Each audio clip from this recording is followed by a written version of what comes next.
US Oxford Academy, Arazibagh, Sadar Azamgarh. Admission starting soon. Classes from nursery to class 5th will be conducted. First choice of aspirants and parents. A special focus on modern education according to NEP 2020.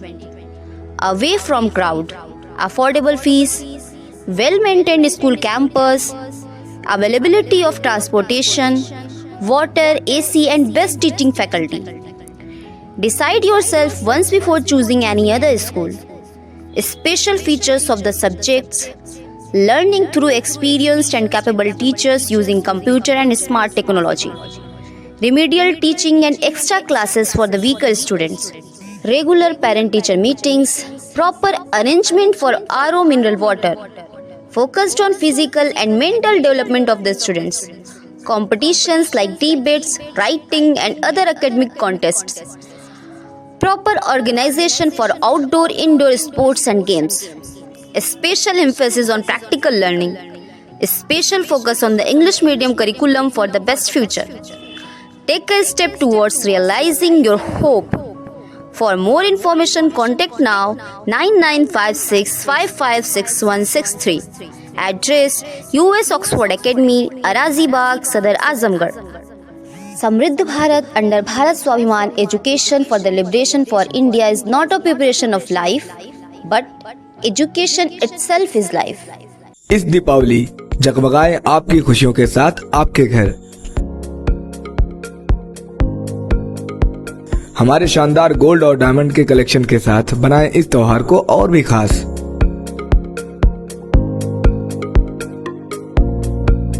सोने की शुद्धता और शानदार design का संगम सिर्फ Ashok Kumar Ashish Kumar jewellers पर।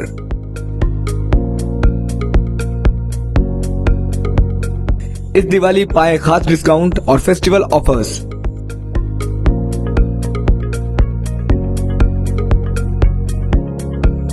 चाहे वो शादियों के लिए शानदार सोने का सेट हो या रोजमर्रा की ज्वेलरी, त्योहारों और गिफ्ट में देने के लिए रिंग्स, हार, फैंसी टॉप्स, फैंसी अंगूठियां, डिजाइनर पेंडल, सोने की चूड़ियां, चेन, गोल्ड और सिल्वर कॉइन और स्टर्लिंग सिल्वर की विशाल रेंज। हमारे पास सब कुछ उपलब्ध है, वो भी 18 और 22 कैरेट हॉलमार्क गारंटी के साथ।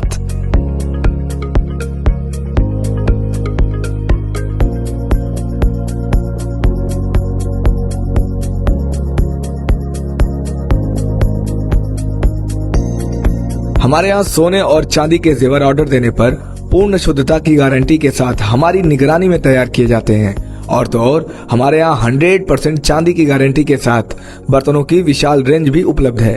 तो देर किस बात की, आज ही पधारें अशोक कुमार आशीष कुमार ज्वेलर्स पर।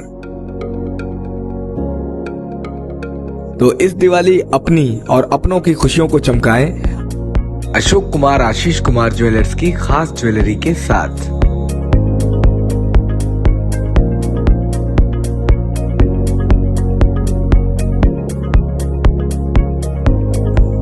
हमारा पता है दामोदर कटरा, आसिफगंज, आजमगढ़। ईशान पब्लिक स्कूल, रहुआ Mustafabad, Azamgarh, affiliated to CBSE New Delhi. At this school, discover your potential with excellent teachers and top-notch facilities. The indoor assembly area for 3,000 students is enclosed to protect from sun, rain and dust, and it's well equipped with multiple fans for effective cooling. The school has a spacious and beautiful playground which includes kabaddi court, volleyball court and basketball court. The school provides good care for students with a 5 to 6 bed medical room for health. Azamgarh में nursing home और pathology centre के जांच के नाम पर खेल हो रहा है। स्वास्थ्य विभाग के अधिकारियों की मिली भगत से जांच के नाम पर पहले अवैध करार देते हुए सेंटरों को बंद कर दिया जाता है और फिर खोल देने की इजाज़त भी दे दी जाती है। इस तरह से हो रहे खेल को लेकर डम्पी तिवारी ने जिलाधिकारी को ज्ञापन दिया है। ज्ञापन में आरोप लगाया कि उप चिकित्सा अधिकारी इस खेल में शामिल हैं और सीएमओ साहब सब कुछ देख रहे हैं। इसके बाद भी यह खेल पूरे जिले में जारी है। उन्होंने आरोप लगाया कि फर्जी जन्म प्रमाण पत्र का भी खेल इस विभाग में पहले उजागर हो चुका है। ऐसे दोषी अधिकारियों को निलंबित किया जाए क्योंकि आजमगढ़ में जबरदस्त घूसखोरी चल रही है। सीएमओ साहब, पहले सख्ती के साथ अवैध नर्सिंग होमों पर ताला लगाया गया फिर आखिर क्यों इस नर्सिंग होम को खोल दिया गया? सुनते हैं शिकायतकर्ता डम्पी तिवारी ने क्या कुछ कहा है। मामला बिगड़े हुए समाज का है और मामला अपने आजमगढ़ पे जबरदस्त घूसखोरी जो चल रही है हमारे डॉक्टरों का, उसका चल रहा है। किस तरह का आरोप लगा रहे हैं? देखिए, आरोप नहीं है, हमारे पास प्रमाण है। आरोप तो तब लगाए जाते हैं कि जब पता चलता है कि हम किसी को आरोपित कर रहे हैं। हमारे पास प्रमाण है और प्रमाण इस प्रकार है। आप लोग मीडिया बंधुओं, सबसे पहले मैं आप लोगों को नमस्कार करूंगा और प्रणाम करूंगा।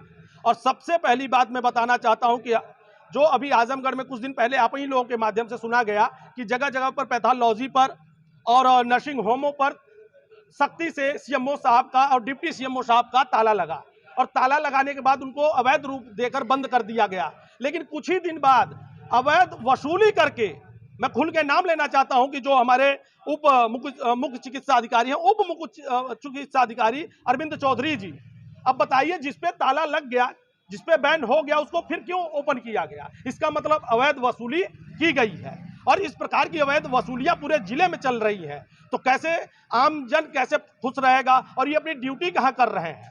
ये सिर्फ वसूली का काम कर रहे हैं, घूसखोरी का काम कर रहे हैं और बढ़ते हुए भ्रष्टाचार का कार्य कर रहे हैं। मैं आपको बता, आपसे कुछ छिपा हुआ नहीं है, आपसे कुछ छिपा हुआ नहीं है कि कौन सा नर्सिंग होम, कौन सा अस्पताल, चाहे वो बिलरियागंज का हो, चाहे अतरौलिया का हो, चाहे बूढ़नपुर का हो, चाहे कहीं का भी हो, मैं नाम नहीं लेना चाहता हूं, उसकी पत्रकारिता से आप जान सकते हैं। नर्सिंग होम तो हर जगह पे जहां पे इन लोगों ने ताला लगा दिया, जहां पर अवैध घोषित कर दिया, फिर वो नर्सिंग होम खुलने का कारण क्या चाहते हैं आप लोग?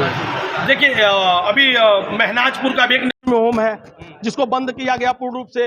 उसको अब किस माध्यम से खोला मुझे नहीं पता कि कौन से रात में को देकर डॉक्टर का प्रमाण पत्र दे दिया गया, फिर उसको ओपन कर दिया गया। तो वहां पर तो वो चली नहीं होगी। जब चली होगी, नोटों की बरसात हुई है, तब जाकर उनका हॉस्पिटल खुला है। तो देखिए, चाहने के लिए तो सबसे पहले चाहते घूसखोर बंद हो, हॉस्पिटल बंद हो चाहे ना हो।